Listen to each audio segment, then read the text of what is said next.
Baik, selamat pagi. Assalamualaikum warahmatullahi wabarakatuh. Berjumpa lagi dengan saya, Kak Sabriski, dan mohon maaf hari ini saya tidak bisa dampingi kalian secara sinkronus karena saya ada pelatihan di Bogor, yaitu acara Kemendikbud. Jadi Kemendikbud ini lagi bikin kurikulum baru dan saya salah satu tim yang harus berangkat dari Jogja untuk membantu kementerian, gitu ya. Oke, ini sebenarnya sedikit mengulang tentang yang building block kemarin karena di minggu kemarin kita baru membahas tengahnya ya dari sisi customer. Nah, gimana dari sisi perusahaannya nanti akan kita bahas tuntas di hari ini gitu ya. Jadi nanti tugas di hari ini itu kalian sudah mulai bikin bisnis model kanvas yang versi fullnya 9 itu harus diisi semua gitu ya. Dan nanti banyak pertanyaan boleh langsung ditanyakan saja di video sini dan nanti kita akan lihat lagi materinya seperti apa. Ini sedikit pengulangan, tapi biar kalian lebih paham lagi. Oke, basically kemarin kita sudah bahas yaitu BMC ini bahasnya cuma dua dari sisi perusahaan dan sisi konsumen. Perusahaan itu sebagai yang membuat manfaatnya, memberikan manfaat, sedangkan konsumen yang menerima manfaat seperti itu.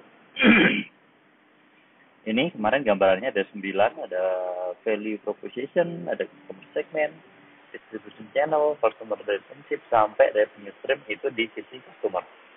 Sedangkan di sisi perusahaan nanti ada key activities, key resource, key partner, dan cost structure. Ini saya kasih contoh langsung ya. Ini di sebangku, kalau yang saya buat itu value-nya adalah game literasi anak berbasis blended teknologi. Artinya teknologinya itu nggak harus online, tapi nggak harus software semua, tapi juga ada hardware-nya juga gitu ya. Pengalaman pembelajaran yang menyenangkan. Nah, game sebangku ini yang didepankan adalah interaksi antar pemain. Jadi bukan interaksi antara pemain dengan aplikasi, tapi interaksi antar pemain yang sesama manusia.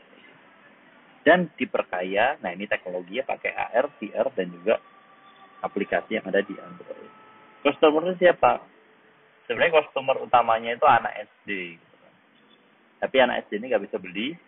Jadi key customer-nya itu adalah orang tua dan guru. Seperti itu. Nah, di mana mereka tinggal? Mereka tinggalnya di kota, di desa, bisa semua. Dan sebenarnya selain itu juga ada komunitas pendidikan yang menjadi sasaran kami. Bagaimana cara engagementnya? Engagementnya kami bikin lomba-lomba board game. Kita bikin giveaway, kita bikin bundling, bikin endorsement kayak kemarin ada Halilintar, ada Mira Rosita. Itu cara engagement kami dengan para customer. Distribusinya gimana? Ya kita pakai ada seller, kemudian kita juga toko buku juga, pameran juga, coba semua ya. Play Store dan online store. Cara dapetinnya gimana? Dapat duitnya ya dengan jual produknya. Harganya bervariasi 40 sampai 150 ribu. Kemudian juga kalau Ramadan kayak besok ini kita biasanya ada donasi, paketnya 100 ribu. Kemudian kalau lagi pelatihan, terakhir kemarin kami habis ngisi pelatihan untuk guru-guru, yaitu biasanya dibundling dengan game. Ya. Terakhir ini kami lagi nyoba aplikasi premium. Jadi aplikasinya nanti gratis, tapi selanjutnya mereka harus berbayar. Apa saja aktivitas yang harus dilakukan? Yang pertama adalah research and development game. Habis di development, diapain? Dicetak. Baru masuk tahap promosi. Nah, ini kalau pelatihan tadi yang income yang dari yang pelatihan, ya ada pelatihan, bikin video tutorial dan review. Ini aktivitas utama kami. Resource-nya, kita butuh orang ilustrator, game mekanik. Ilustrator ini bisa 2D, bisa 3D ya. Bisa DKV juga gitu. Kemudian ada developer aplikasi, ini biasanya kayak Unity kalau kita. Kemudian juga ada peralatan pelatihan. Ini kalau lagi pelatihan. Partnernya siapa? Percetakan penerbit sudah pasti.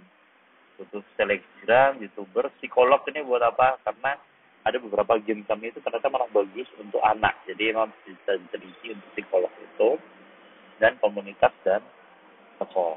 Sedangkan biayanya yang paling banyak keluar itu ya biaya riset dan lisensi. Karena kami daftarkan merek, daftarkan hak cipta kayak gitu. Dan ada biaya cetak ini lumayan banyak, lumayan gede ini biayanya. Dan juga development aplikasi karena kami bayar lisensi dari Unity, kemudian kami juga harus nyiapin banyak hal gitu ya. Kemudian ada biaya kantor, gaji karyawan, dan juga game. Kurang lebih nanti kalian akan bikin kayak gini. Nanti di akhir tugas di pertemuan ini, gitu ya. Kemarin ini kita bahas, kelebihannya ada kerangka berpikir, pemahaman, bahasan. Oke. Ini masih ngomongin value. Jadi di value ini saya akan coba memberikan contoh langsung tentang sebangku gitu ya. Dan ini kemarin kita sudah ngobrol. Jadi teknologi kita tuh bukan sebagus apa speknya, tapi adalah bagaimana produk kita ini bisa menyelesaikan masalah atau kebutuhan dari customer. Nah ini contohnya. Ini kenapa sih kami geraknya di board game? Board game itu sebenarnya kiblatnya ada di Jerman, jadi sudah ada banyak di Jerman. Tapi di Indonesia baru booming 2-5 tahunan ini. Satu sisi, kenapa kok board game kami nggak bikin game digital? Ya sebenarnya kami bikin dua-duanya, tapi untuk sekarang kami masih fokus di yang board game. Kenapa?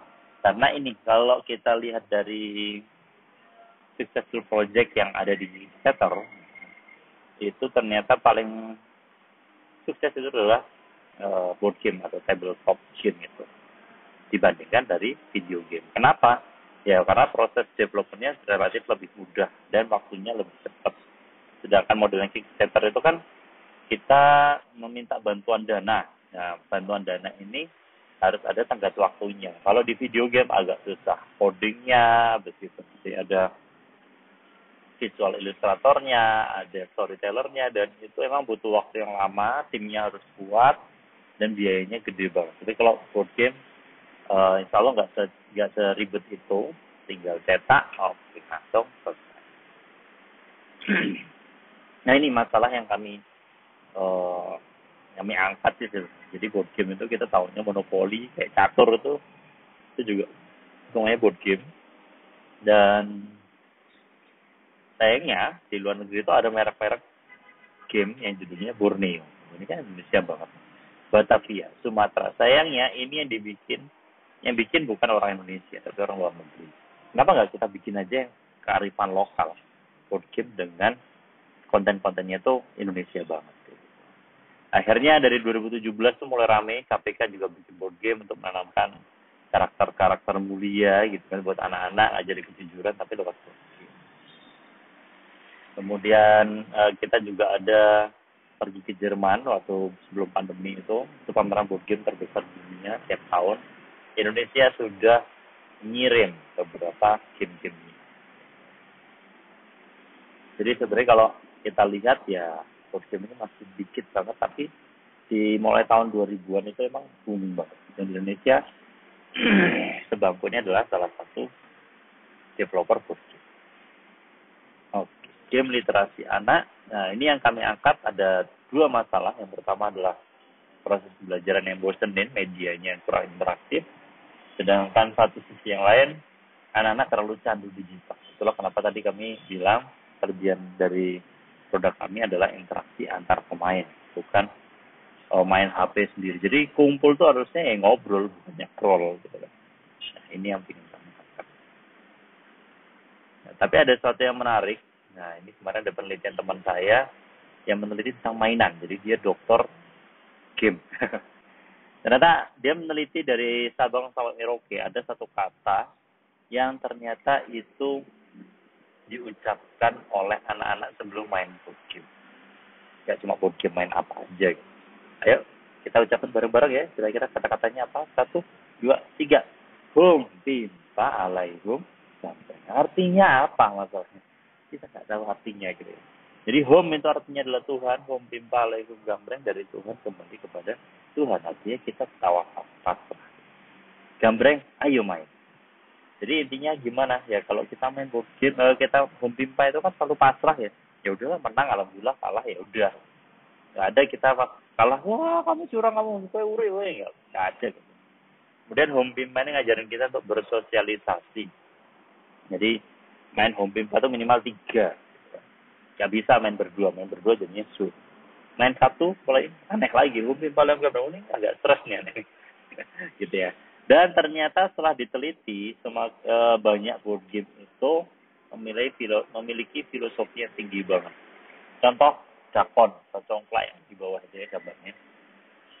Ternyata itu filosofinya tinggi banget. Kenapa kok ada 6 jumlahnya? Kemudian ada ujung itu. Ini total setiap orang itu punya 7. Itu artinya apa? Itu 7 hari dalam kehidupan. Jadi kalau kita punya pendapatan, pengeluarannya jangan langsung dihabisin di 1 hari. Jadi kita bagi satu di lubangnya itu. Gitu. Ular tangga juga sama itu ngajarin tentang sebuah filosofi ini spiritualism. Jadi kadang itu namanya iman itu kadang ya dat ya, kadang naik dan turun. Kalau naik itu dengan ketaatan, kalau turun itu dengan maksiat. Jadi kalau kita lagi naik ya nanti pakai tangga itu, tapi kadang kita juga turun. Itu ular tangga bagus banget. Monopoli juga sama, banyak banget yang bisa kita gas. Tadi udah saya jelasin ya, kalau di Sebangku kelebihannya ini, kami ada face-to-face interaction, ada aplikasinya, dan pasti karena kami game edukasi, jadi harus ada kurikulumnya. Kemudian ada AR, kemudian ada mechanical game, dan juga kurang lebih videonya kayak yang kemarin, yang Atta Halilintar, mungkin kapan-kapan saya tunjukin ya. Dan kami fokusnya di sini, Mak. Jadi kami bikin game tentang literasi baca tulis, literasi numerasi. Jadi ternyata untuk belajar angka itu nggak harus belajar dengan angka, tapi namanya subitasi, belajar dengan simbol-simbol yang baru. Ada literasi sains, digital, finansial, dan juga budaya. Ini yang sedang kami kerjakan, mohon doanya semoga selesai, gitu ya. Kemudian ini kalau mau bikin game itu kami ya ada 3 ini, dari edukasinya, kemudian dari cara mainnya, kemudian juga ada dari desain. Education-nya ini penting banget, tapi yang lebih penting adalah mekaniknya. Jadi board game ini arahnya sebenarnya lebih ke gimana caranya mengajak anak untuk suka tentang materi itu. Kalau dia udah suka, dia udah cinta, dia mau baca apa aja itu bisa. Jadi emang mekanik yang kami buat adalah mekanik yang fun, yang pokoknya nyenengin dulu. Karena happy, setelah happy baru mereka belajar materi yang lebih dalam. Tapi desain ini jauh lebih penting lagi. Jadi apa? Gamenya kadangnya udah seru, tapi orang kalau pengen pertama mau main, ya kenapa sih orang mau beli buku tuh lihat covernya dulu ya? Karena cover itu penting banget. Sama, board game juga gitu, gambarnya harus lucu. Biar anak-anak suka. Ya. Oke, customer gimana? Kemarin udah kita bahas customer, semakin detail semakin baik. Ini kalau kami tuh anak usia 7-12 tahun. Memang kami fokusnya ke bukan anak SD. Ini gambarnya kemarin di SD Al-Azhar yang di Jogja, itu termasuk SD yang besar ya. SD swasta, itu di Jogja, kita kemarin bikin Sebangku Akademi. Jadi mereka belajar bank soal, tapi lewat. Kenapa kok SD? Nah, ini pertanyaannya. Jadi kalian nanti kalau bikin sebuah BMC, kalian harus tahu kenapa kok anak SD? Kenapa kok remaja? Kenapa kok ibu-ibu? Kenapa kok kayak kakek? Semuanya boleh, bebas. Tapi kalian harus punya alasan dong. Enggak Pak, saya pokoknya pinginnya kayak gitu. Nggak bisa, karena harus pakai data. Nah, ini adalah data yang saya gunakan. Ini versinya dari Kemendikbud 2017. Ternyata kalau dilihat dari pie ini ya, potongan kue ini, ternyata kue yang paling besar ya anak-anak SD. Gitu. Bahkan kalau di satu kelurahan tuh minimal ada 1 SD. Apalagi satu kecamatan tuh pasti ada banyak SD dibandingkan dengan SMP dan SMA. Semakin tinggi jenjangnya, semakin dikit. Saya nggak tahu kenapa kok kayak gitu ya. Karena mungkin di Indonesia juga ada wajib belajar berapa tahun itu, 11 tahun. Ya intinya SD ini pasarnya gede banget dan ini sebenarnya potongannya sama kayak juga. Nah kalau udah kayak gede kayak gini, ya kita nggak usah muluk-muluk, nggak usah semuanya, 25 juta nggak usah. Minimal tuh ngambil 10%. Jadi ya 2.500 ya berarti ya. 25 juta kurang 10% ya. Ya itu betul ya. Kami ngejar 2.000 aja ya alhamdulillah gitu, nggak usah muluk-muluk dulu. Terus, nah ini demografi. Demografi itu tempatnya di mana. Kalau ini kita juga nggak perlu sebanyak semuanya, 34 provinsi nggak perlu. Tapi cukup dari 8 provinsi yang paling besar. Ini ya lihat aja Jawa Barat, Jawa Tengah, Jawa Timur, 3 ini aja udah gede banget. nggak perlu semua. Kemudian distribution channel, gimana udah kita bahas ya. Gimana cara jualnya? Cara jualnya tadi saya sudah sampaikan, jadi kami ada reseller, toko buku, pameran, dan online shop. Jalan offline-nya kami titip ke sosial agensi di Jogja. Ini sekarang lagi proses di Gramedia juga. Online juga Pak? Iya, online juga. Kita lewat Shopee, Tokopedia, dan Instagram. Resellernya gimana? Jadi kami modelnya kayak titip jual. Juga ada juga guru-guru yang bantu jual. Ini salah satunya di Board Game Cafe Dadu itu di Semarang.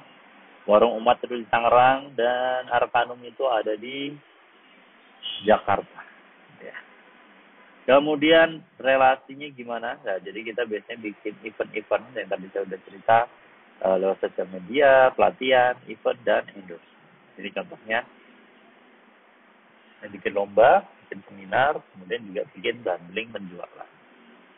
Contoh tahun 2019. Oke, kayak gitu. Kemudian kami juga ikut event-event juga di Pesta Pendidikan di Benteng Fredebook. Jadi kalian nanti ketika bikin distribution channel, ya kalian harus mikir kalian mau ngapain. Jadi kalau hanya dengan 9 itu tadi, kalau cuma tulisan kok, ya wis gitu kok. Tapi kalau kalian bisa mendetailkan kayak gini, itu nice banget. Ya, kemudian pemasarannya lewat mana? Ini kami ikut eventnya Parekraf, namanya Game Prime, alhamdulillah kami ikut dari awal 2016 sampai tahun ini. Kemudian kami juga melakukan play day bersama homeschooling Pandawa. Jadi memang kami belajar bareng-bareng orang tua dengan anak juga langsung di tempat. Jadi terpernah langsung. Oke, revenue-nya dari mana Pak? Income-nya ini. Tadi sudah saya sampaikan, ada penjualan game dan ada pelatihan. Kemudian kami juga ada 2 model. Yang pertama self-publishing, jadi memang biayanya emang 100% dari kami. Dan itu biayanya gede banget, tapi profitnya juga gede. Kemudian marketing cost-nya gede banget. Jangkauan pasarnya kecil. Gudangnya numpuk. Nah, satu sisi kan kayak publishing partner, jadi terbitin game-nya bukan kami, tapi yang ngurusin marketing cost mereka semua, jangkauan pasarnya gede, gudangnya juga gede. Kemudian akhirnya profitnya kecil. Ya. Nah, kami lagi coba yang opsi yang ketiga, kan? Kita pakai distributor. Jadi self publishing, nyetak sendiri, tapi yang jual dari distributor buku. Jadi mereka yang masarkan dengan kami. Ya, kurang lebih sama kayak publishing. Plus minus ya, mana yang lebih bagus ya, monggo. Kalian mau ngejar pasar dulu, dikenal dulu produknya, baru kalian sendiri, atau ya udahlah, saya nggak punya tim untuk marketing Pak. Ya kalian bisa pakai publishing, kalian bisa pakai pihak ketiga gitu. Tapi kalau kalian yakin dengan resource kalian, kan bisa aja jual sendiri gitu ya. Ini sudah saya jelasin tadi. Ini yang versi terakhir ini yang menarik. Nanti di pertemuan ini juga saya share nanti tentang model bisnis. Gitu kan. Di model bisnis itu nanti kalian akan lihat ada namanya donasi, ada namanya white labeling. White labeling ini jadi kami bikin board game itu kita lempar ke dinas itu akhirnya menerbitkan game itu dengan judul baru, dengan nama baru, terserah mereka. Sementara mereka kita bikinin mereka game, udah terserah mereka mau diapain game. Itu namanya white labeling. Ini sama kayak di Indomaret, kalau kalian lihat ada minuman mereknya Indomaret. Itu bukan mereka yang produksi, tapi mereka kerjasama dengan Aqua atau Cleo, tinggal diganti mereknya tok. Itu namanya white labeling. Kemudian resources. Resources ini ngapain Pak? Resources ini adalah apa saja yang kita butuhkan dalam pembuatan produk kita.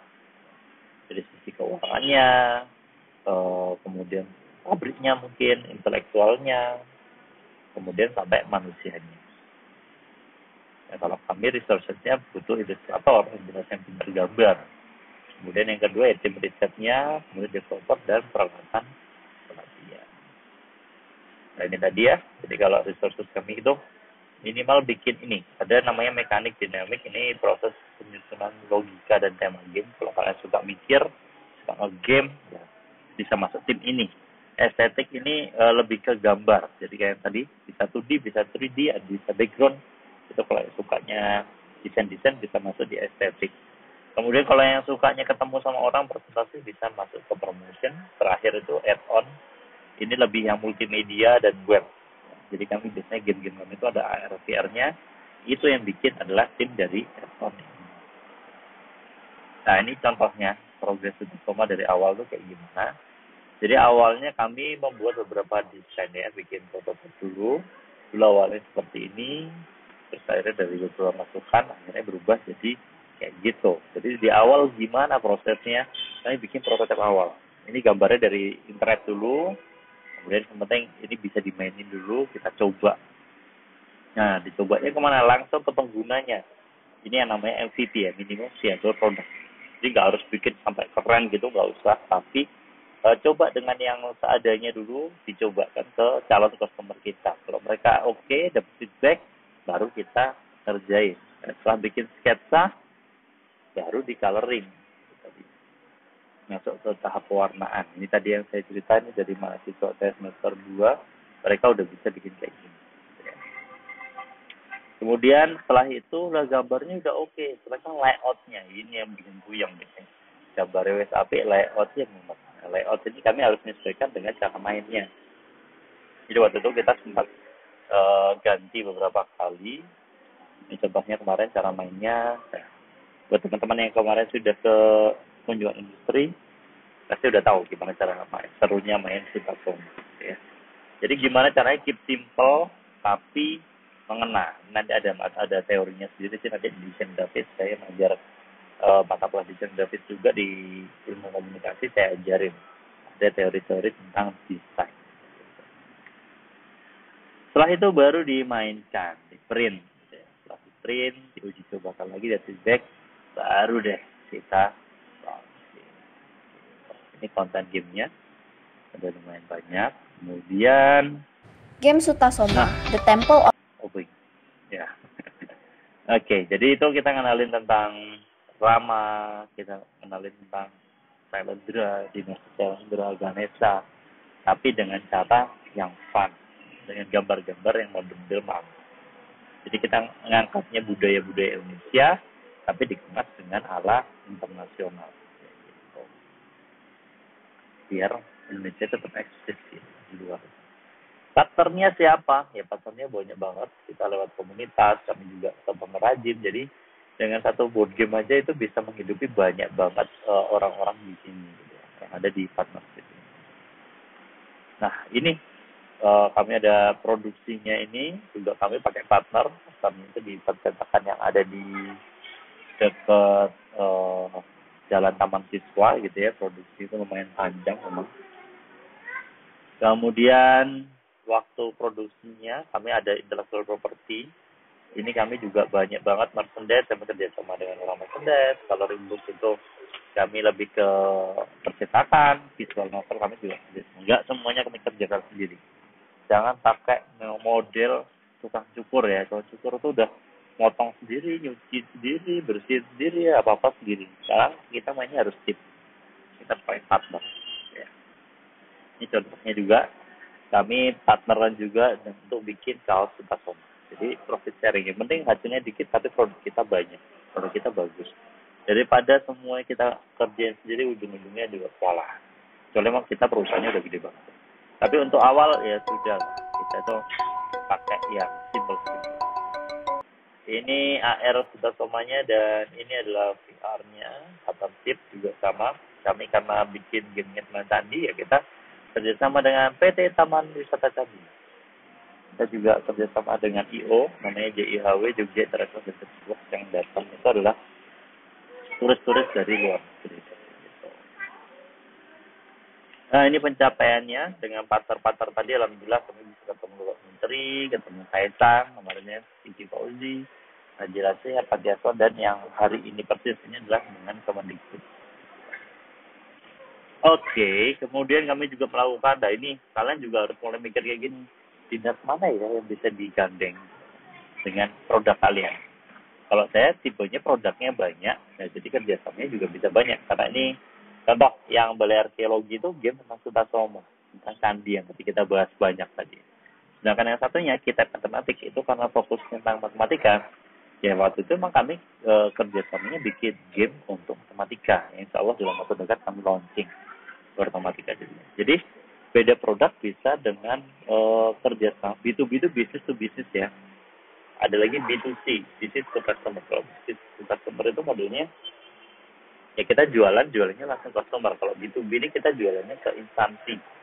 Jadi dari instansi ke instansi. Jadi ini kerjasama mereka yang beli, mereka yang nyebarin kayak gitu.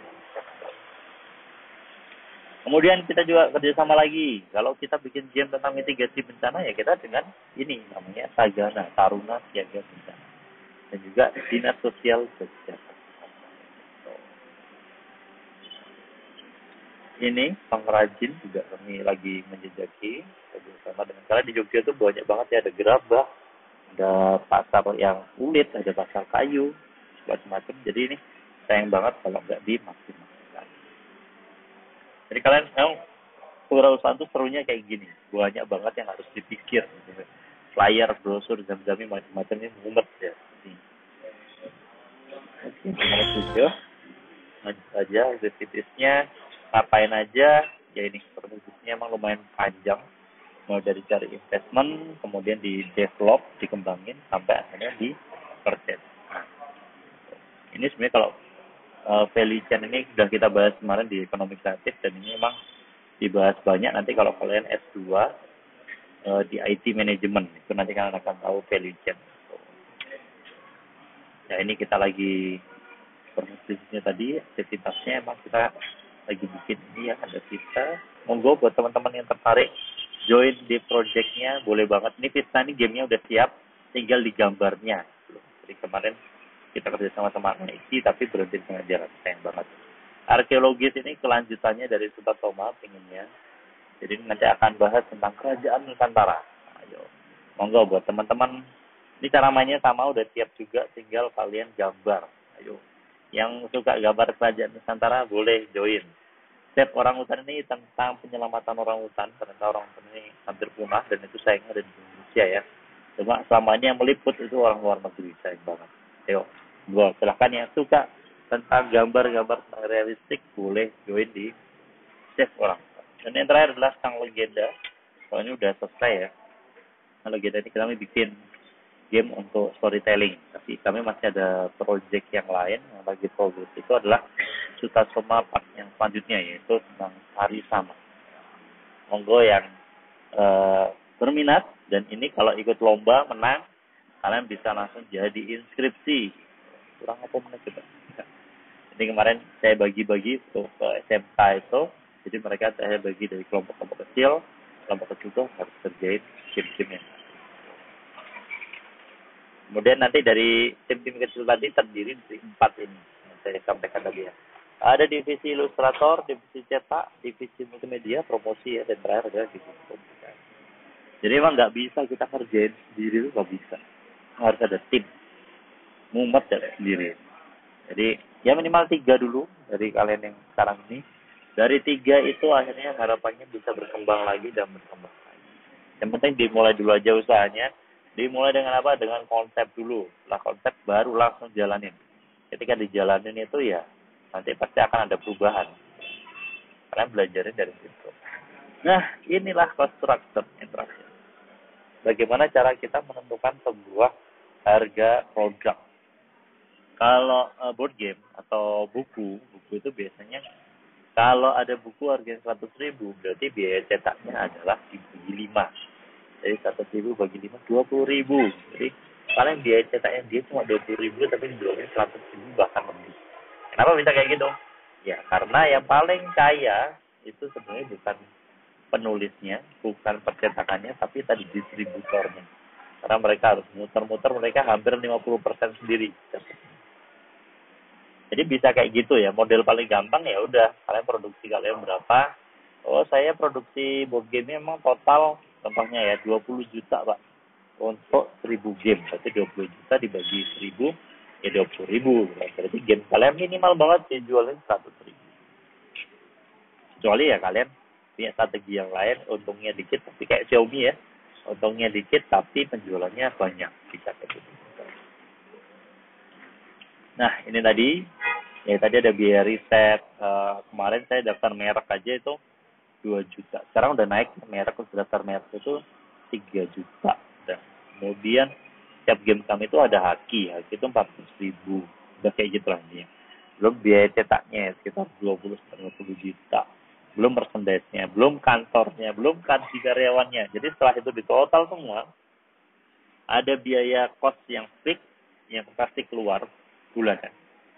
Tapi ada yang variabel. Dan dari biaya variabel itulah, nah ini nanti akhirnya muncul ya fix sama variabel, kemudian ada biaya marketing. Soalnya yang paling gede itu ya biaya marketing. Itulah kenapa HP kayak Oppo gila-gilaan yang mereka sekarang ya. Hampir di semua counter ada logo Oppo, Vivo. Itu marketing mereka gila-gila. Dan itu biasanya bisa sampai 50% dari harga produksi. Jadi HP-nya Oppo itu sebenarnya harganya ya habis di marketing itu. Nah, akhirnya setelah tahu, kalian akhirnya nemuin harga per piecesnya berapa. Habis itu baru bikin target penjualan. Kapan BEP-nya? Break even point. Kapan kalian bisa balik modalnya? Ini saya kasih contoh aja, 3 bulan. Target 3 bulan, pertama saya harus bisa jual Zam-Zami 300, berarti per bulan 100 ya. Omsetnya tinggal kali aja, harga Zam-Zam itu 127.000, 127.000 kali 300. Nanti di 6 bulannya, berarti 3 bulan setelahnya, itu berarti saya harus target sudah bisa menjual 900. Berarti ada 600 pieces lagi yang menjual. Gitu. Terus sampai ya itu omset itu jadi pendapatan pure kotor dari produk-produk kita. Gitu ya. Jadi kalau dengan saya menjual 1.500 jam, saya dapat 195 juta. Sedangkan dari jam mana 100 juta. Sebenarnya gitu. Nah ini kita urutkan berdasarkan wilayah atau provinsi. Oh ternyata penjual paling banyak masih di Jawa Tengah dan di Jakarta. Nah ini akan ditentukan. Kalian mau genjot marketingnya di mana nih? Oh Jawa Timurnya cuma 5 nih. Oke kita marketingnya coba di Jawa Timur. Diperkuat atau malah diperkuat dengan karena banyak di Jawa Tengah, ya udah kita push lagi biar lebih banyak. Itu contohnya kayak gitu. Ini tergantung kalian marketingnya mau kayak gimana. Nah, nanti bisa dibuat kayak gini juga berdasarkan gender mana. Kalau memang ternyata mayoritas perempuan ya kalian bisa misalnya diperbanyak kayak cewek, dibuat kayak ceweknya gitu. Itu ngefek banget. Yang terakhir lah ini berdasarkan channelnya, ternyata penjualan orang masih suka lewat WhatsApp. Dan ini ngefek nanti ke marketing kalian kayak gimana. Jadi perlu dievaluasi terus. Seperti itu. Nah, ini target penjualan contohnya. Oh, kalian harus punya data-data kayak gini. Itu penting banget. Nah, setelah tahu omset, tadi udah tahu ya omsetnya kita jumlah semuanya. Nanti baru cari profitnya. Tadi saya udah cerita, mungkin kita di 27 tadi, saya dapat profitnya 77.000. Ya itu tinggal dikali. Jadi ini profit yang kita dapat. Jadi profit ini adalah keuntungan bersih setelah dipotong biaya cetak, biaya produksi dan macam-macam ya. Yang cost fix dan juga cost variable. Terakhir ya kita harus mulai refleksi diri dulu. Ada kendala apa sih selama ini? Ini harus kalian temukan di awal. Ya, kalau di kami ada 3 masalah yang paling mendasar. Yang pertama adalah pengenalan board game itu sendiri. Market education itu yang jadi masalah. Kemudian ya karena biayanya lumayan gede, kami butuh investor. Yang terakhir adalah kami butuh kenal percetakan yang lebih baik. Karena percetakan di Jogja khususnya masih kurang maksimal ya produknya sama yang di Cina. Itu. Dan ini adalah harapan kami. Jadi kalian juga nanti kalau bikin startup punya harapan dan kayak gimana step by stepnya tahun keberapa kalian harus sudah ngapain. Contoh kami berawal dari web, kemudian bikin aplikasi, kemudian bikin game, kemudian bikin komunitas. Sekarang kami fokusnya di AR, VR. Ke depan kami mau bikin education park. Mohon doanya juga buat teman-teman yang punya ide yang serupa juga boleh kita berkolaborasi. Kembali ini yang tadi ya, jadi target kalian untuk minggu ini adalah bikin ini. Tugasnya kelompok seperti biasa. Dan nanti penekanannya akan saya kasih banyak masukan tentang revenue stream. Model bisnisnya itu ada banyak. Begitu. Dan jika ada jarum yang patah, maka jangan disimpan di dalam peti. Jika ada kata yang salah, maka jangan disimpan di dalam hati. Saya akan sampai sekian dulu diri. Assalamualaikum.